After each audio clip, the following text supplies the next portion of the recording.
नमस्कार साथियों, शारदा बाल निकेतन की ऑनलाइन क्लास में आपका स्वागत है। हम लोग प्रश्नावली विविध से संबंधित बातें कर रहे थे और विविध के सारे सवाल हम लोगों ने कर लिए हैं। अब कुछ उदाहरणों की बात करते हैं। जो कठिन उदाहरण है वो मैं करा रहा हूँ और सरल वाले आपको प्रयास करने हैं, जो नहीं होते वो पूछने हैं। ठीक है, एक उदाहरण संख्या 8 की बात करें। 8 का उदाहरण ये है कि इस सारणी का मान तो निकालना है, लेकिन बिना विस्तार के, मतलब प्रसार नहीं करना है। पहली पंक्ति सापेक्ष, दूसरी पंक्ति सापेक्ष, ये काम नहीं करना है। तो देखो इसका तरीका बताता हूँ, समझने का प्रयास करना। हमें कोई न कोई गुणधर्मों का उपयोग करना है कि या तो सभी को शून्य बढ़ जाए, कोई ऐसा गुणधर्म उपयोग करके, या दो पंक्तियां समान बढ़ जाए ताकि सारणी का मान सीधा निकल जाए। तो इस सारणी की बात करता हूँ, वो समझने का प्रयास करना। अब देखो इन संख्याओं में आपस में देखते हैं कि कोई न कोई संबंध है क्या। देखो यहाँ 6 है, यहाँ 49 है, तो 6 को 6 से गुणा 36 कर आता है, 7 से गुणा 42 आता है, 8 से गुणा 48 आता है, और 48 में एक जोड़ा कितना हो गया 49, मतलब एक कम पड़ा। यानी किससे गुणा किया आपने 8 से। जैसे 8 से गुणा किया ये हुआ 48, 48 से कितना हो गया 49। फिर यहाँ की बात करें, यहाँ पर भी क्या करना है। जैसे देखो मान लो अगर मैं इसको 8 से गुणा करता हूँ तो ये 8 चौक 32, फिर 7 कम पड़ रहा है 32 और 7 कितना हो जाएगा 39। ऐसी यहाँ पर भी 8 की बात करें तो 8 से गुणा करो 8, 8 और 2 कितना हो गया 10। ये इस प्रकार से काम करना है। एक दो बार मिलाओ तो ध्यान में भी आ जाएगा आराम से। ठीक है, अब देखो इसमें देखो संख्या क्या लगानी है। ये जो तीसरा स्तंभ है C3, इसको किससे गुणा करना है 8 से। ये C3 को गुणा कर दिया 8 से। फिर इसको किस में जोड़ना है C2 में। ये C2 में जोड़ दिया। हमने ऐसा गुणधर्म पढ़ा है कि केवल गुणा करते हो तब तो उसका मान 8 गुना बढ़ जाता है, लेकिन किसी अन्य स्तंभ में जोड़ते हो तो फिर उसके मान में कोई फर्क नहीं पड़ता है। तो C3 को 8 से गुणा किया और फिर उसमें क्या जोड़ा C2। तो ये जैसे ही गुणा करोगे 8 से 48 और कितना आएगा 49, और 49 में 49 घटाओ क्या हो जाएगा 0, और वही हम चाहते हैं। और अब क्या करो C1 में से माइनस करो, ये C1 में से माइनस, और यहाँ क्या होगा C1 change C1 minus C2 plus 8 C3।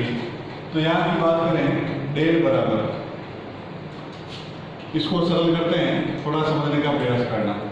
बात यहाँ चेंज केवल C1 होगा, बाकी ऐसे ही पड़े रहेंगे 1 6 7 4 2 1। ठीक है, अब एक इसकी लिख देता हूँ। आप जो अलग से अपने सरल कर लेना, ये यहाँ पर भी लिख सकते हो कि इस सूत्र में मान रखना, कुछ नहीं करना। C1 यानी कितना 49 माइनस C2 के स्थान पर कितना है 1 प्लस 8 इंटू C3 के स्थान पर कितना है 6। ये C1 के स्थान पर लिख दिया। ऐसे यहाँ की बात करें, ये आएगा 39 माइनस यहाँ कितना आएगा अब C2 कितना है 7 प्लस 8 इंटू C3 कितना है 4। ये सारे के सारे मान रखा हूँ, ये C2 की जगह, ये C3 की जगह। फिर C1 यानी 10 माइनस C2 यानी कितना होता है 2, ये 2 प्लस 8 ये 8 इंटू C3 कितना है 1। ये संख्या लगेगा। एक दो बार सवाल मिलाओगे ध्यान में भी आ जाएगा। ठीक है, अब देखो डेल बराबर, इसको सरल करते हैं। सरल करोगे तो ये आएगा देखो 49 माइनस 8 इंटू 48 प्लस 1 49, ये कितना हो जाएगा 0। 32 और 7 39 माइनस 39 0, और ये भी कितना हो जाएगा 0। 1 7 2 6 4 1।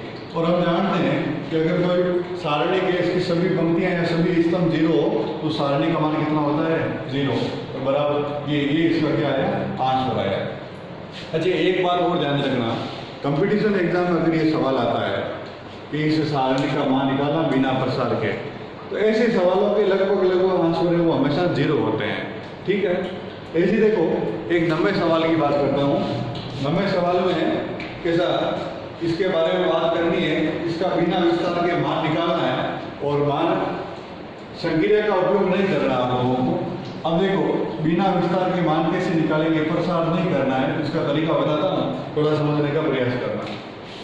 वही बात हम चाहते हैं 0 बढ़े, ये A B C B plus C C plus A और ए प्लस बी। एग्जाम्पल 9 की बात करता हूँ, ये डेल बराबर।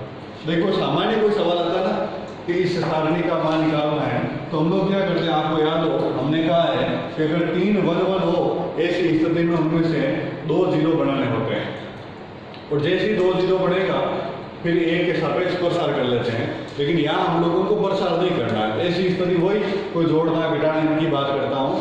तो देखो मैं एक काम कर लेता हूँ, b प्लस सी है, यहाँ a नहीं है, ये a यहाँ पड़ा है, c प्लस a है, यहाँ b नहीं है, ये b यहाँ पड़ा है, a प्लस b है, यहाँ c नहीं है, ये c यहाँ पड़ा है। एक काम करता हूँ, यहाँ लिख देता हूँ c3 की जगह c3 प्लस c2, ये काम कर दिया। तो डेल बराबर क्या है, 1 1 1 a b c। इसका मतलब है चेंज होगा c3 यानी तीसरा स्तंभ। कैसे चेंज होगा, तीसरा प्लस दूसरा, जोड़ो क्या आया, a plus B plus C, a plus B plus C और a plus B plus C.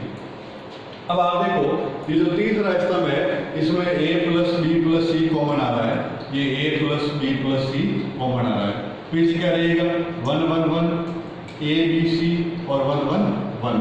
और हम जानते हैं कि अगर 2 स्तंभ समान है ऐसी स्थिति में उस सारणी का मान कितना होता है, 0 होता है। तो यहाँ से डेल का मान कितना आया, 0 आया। ये कोई एक एग्जाम्पल संख्या 9 की बात हुई है।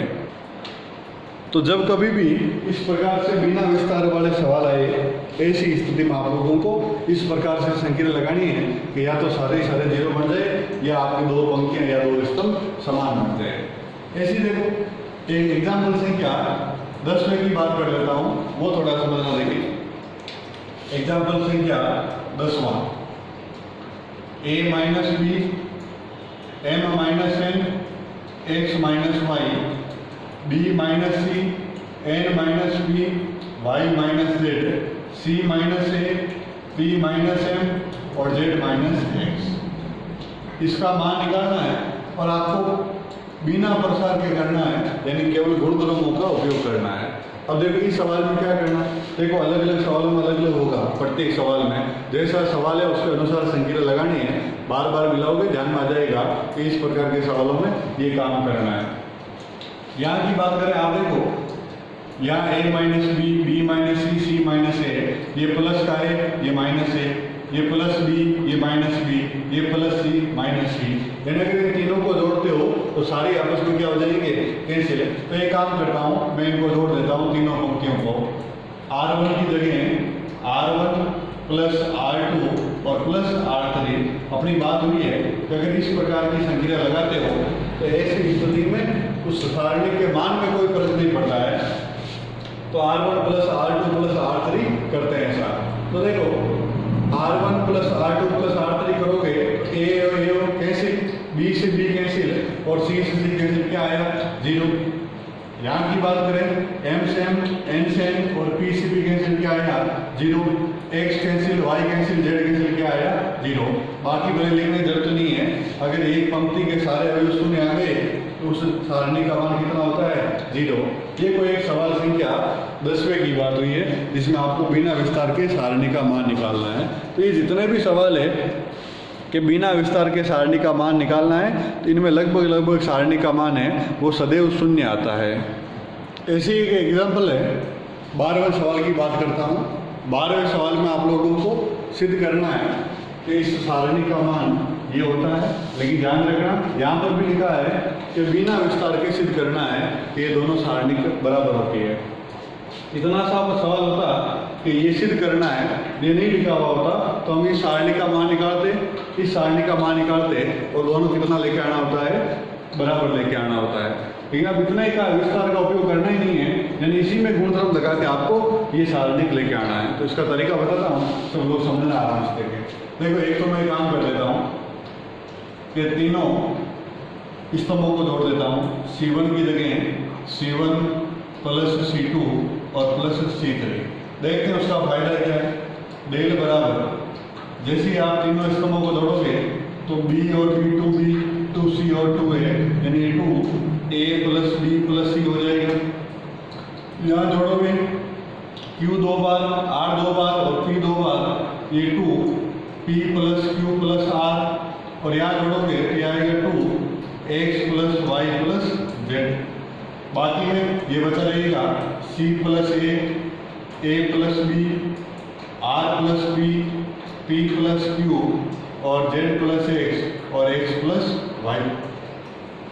अब देखो, एक तो पहले स्तंभ में 2 कॉमन आ रहा है, तो डेल बराबर ये 2 कॉमन लिया, पीछे क्या रहेगा A plus B plus C plus A plus P plus Q plus R plus P plus Q, X plus Y plus Z plus X और X प्लस Y। अब जो सिद्ध करना है इसमें ये प्लस में नहीं चाहिए आपको, ये सिंगल केवल B चाहिए, C चाहिए, Q चाहिए, R चाहिए, Y चाहिए, Z चाहिए। अब ये इसको सरल करना है, कैसे सरल करेंगे वो थोड़ा समझना। मैं एक काम करता हूँ, इस दूसरे स्तंभ में से पहला स्तंभ घटा देता हूँ। ये लो, C2 की जगह C2 माइनस C1। तो इसका कारण बताता हूँ, इससे होगा क्या, डेल बराबर ये 2 तो बाहर पड़ा है, पहला स्तंभ है जैसे A plus B plus C, P plus Q plus R, X plus Y plus Z। C2 minus C1, ये C2 माइनस C1 आप करोगे तो देखो क्या आएगा, इसमें से ये घटाओगे ना तो C और A तो कैंसिल, क्या आया B, ये माइनस का B देगा। यहाँ घटाओगे तो R P कैंसिल, ये माइनस का Q, और Z और X कैंसिल, माइनस का Y। यहाँ की बात करें तो क्या आएगा, C3 की जगह C3 minus C1, A plus B cancel, क्या आया minus C, P plus Q cancel, क्या आया minus R, X plus Y cancel, क्या आया माइनस का Z। और यही हम चाहते हैं कि B C Q R Y Z हो।